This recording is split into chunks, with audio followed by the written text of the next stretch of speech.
Hi everybody, welcome back to my channel. Welcome back if you're not new, and welcome if you are.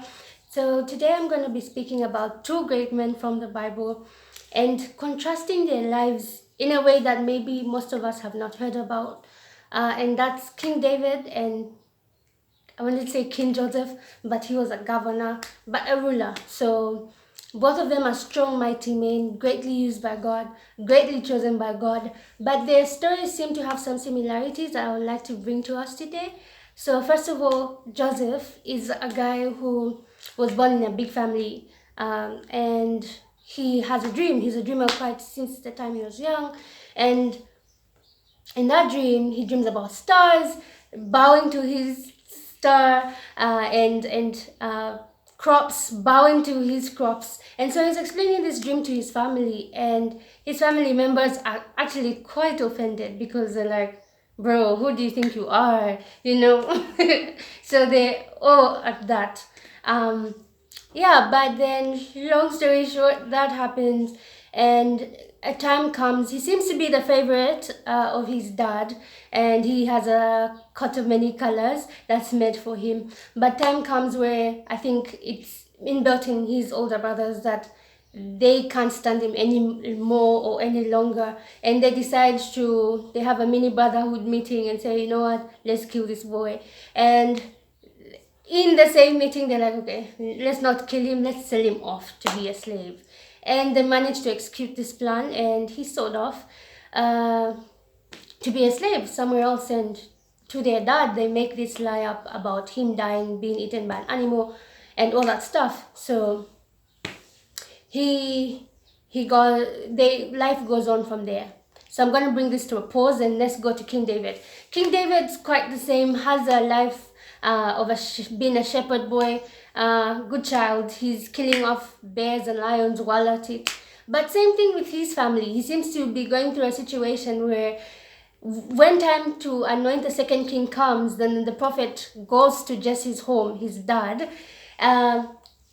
The dad has no idea of how David could be a king. So he presents his best sons to the prophet. And in fact, his sons were quite good looking and in all their majesty and glory, so much so the prophet himself is almost impressed. He's actually impressed until God says, hold on a little, I look at the heart while man looks at the outward appearance, and says, are you sure there's nobody else? And the father's like, oh yeah, there is. There's actually David, the shepherd boy. And it happens that he is the promised king, and the one to be anointed for that role. And he comes to a standing ovation for everybody to welcome him in, because God says everybody should, the prophet orders that everybody should be standing while we wait. And God has decided from time that was actually the chosen man. So their similarity seems to be in the rejection of their families, right? Joseph's family is like, who do you think you are to rule over us? You're the youngest. You're one of the youngest. You're not supposed to do things like that. That's not how it works here. And same for David. They're like, it cannot be David for sure. Even the dad does not think well of David, actually, at least to that point. And so that's their similarity in that. But as they go through life and grow, they experience life differently. And again, they tend to have some similarities. Now, King David is the great warrior, the great poet, a great writer. This man is a man after God's own heart. But time comes in his life where he's no longer David the warrior, but David the murderer, David the adulterer. And it's at a time when he's king and he's supposed to be gone for battle. And then during this time, he looks at a woman bathing and he's amused because she's good to the eye, everything that a man could ever dream of, probably. And he says, you know what? He calls his guards and says, seek of her. Like, please find out who she is. And they go on to find out who she is. And they bring in word and says, she's actually Uriah's wife. And David's like, I want her. Bring her to me. At this point, we should be questioning, why did he even ask? He should have just gone there, But yeah, David, the great warrior, is not considering any of these things at this time. So he takes on to her, and she actually falls pregnant. In his scheming, this became proper Nigerian movie full blast. But I guess that's just man's sinful heart, right? He actually calls Uriah back home because he wants to pin his pregnancy on Uriah. But Uriah is also a man in covenant with God. Uriah is a man of God. He trusts God, he believes in God, and he knows that he's in time of battle. He cannot go back home to his wife because that was not what he was supposed to be intended for in that time. So he sleeps at the gate of the palace. And David's like, what? He has not gone back home? Like, no, he's not. And he decides, because he's a man of God's covenant as well, he's like, I can't go back home. And David's like, you know what? Writes on a letter and informs that Uriah should be put in the place where the battle is the fiercest, so he could die. So David actually plans and orchestrates Uriah's death. He's a murderer, and he does this fully, intently. And that happens, that Uriah dies. And it almost seems as if David goes on living his life, right? And God knows how to save us best and meet us where it matters most all the time. And he knows us full time. And God sends the prophet Nathan to David, and he actually narrates a story to David, because David's a poet. He understands these things, and he gives him the story of one man who only has one cattle or one animal, and he's taking care of it well. But the man with thousands takes the one from that man with only one and kills it. And David is angry at that time, and he's like, you know what, that man deserves to die. And Prophet Nathan goes, you're the man, David. You're the man that deserves to die. And the beauty about this is that in his story, he actually breaks down before God and confesses. So this is the man, the murderer, the adulterer. And his last is actually what caused him to sin. People like to mention these stories of, oh, he was not supposed to be home that time, and I don't mind, is the devil's workshop. True. But the truth of the matter is that at the bottom of his heart, in that moment, was God addressing his last, because that's what was the problem. It's not that he had nothing to do. David would have looked at the woman and said, okay, she's a beautiful woman, but God, please forgive me. I have looked where I'm not supposed to look. The minute he heard that's Uriah's wife, he should have said, okay, I'm sorry. I like her. I seem to want her, but I need to turn away from all of this. But he didn't. He pressed on into his sin. And guys, we look at David's story in life and think it was perfect. And yes, he had good time. And he lived a good life, especially in the presence of God. But after that, it seems like David's life goes haywire. And not about his kinship, because that was planned long before. It's about his family. His children are raping and killing each other. The story of Tamar. His son is trying to take over his kingdom without him knowing. His son kills the brother who raped the sister.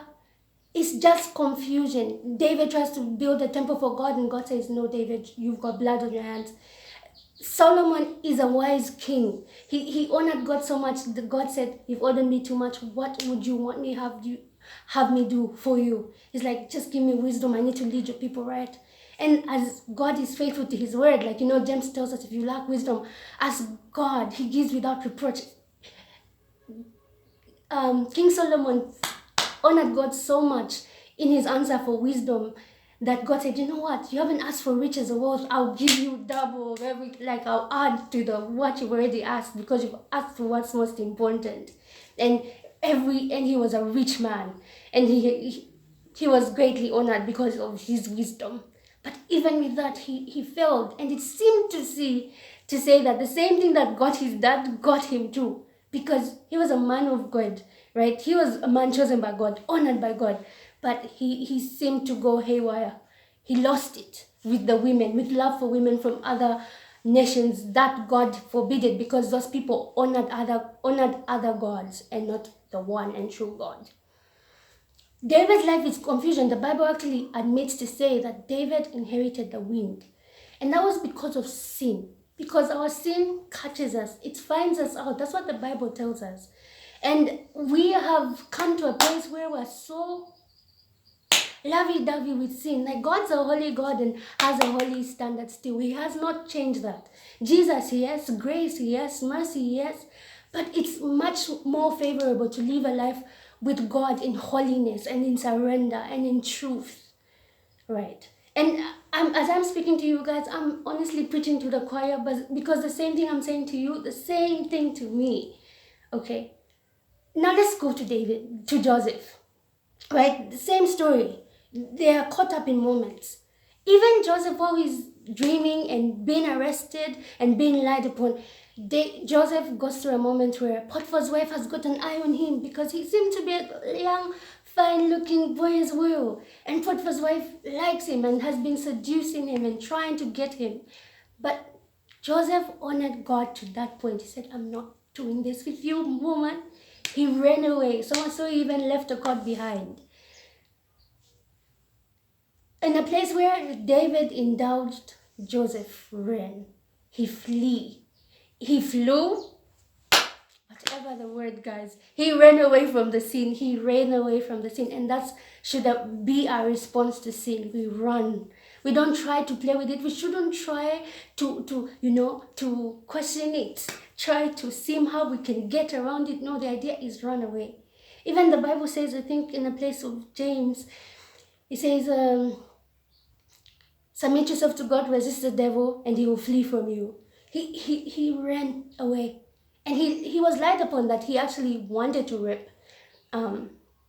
the Potiphar's wife, and he was put in jail. But even with that, God was writing his story in full. And his life, even after that, and his family and his lineage seems well on. Like even when his dad's dying, the blessing, God, the dad's blessing his grandchildren. And yes, there's a switch of hands and all that stuff, but it seems to go on well in this side than this other side. Both men were called by God, both men were chosen by God, but we see their responses very much differently. So yeah, I hope that we've learned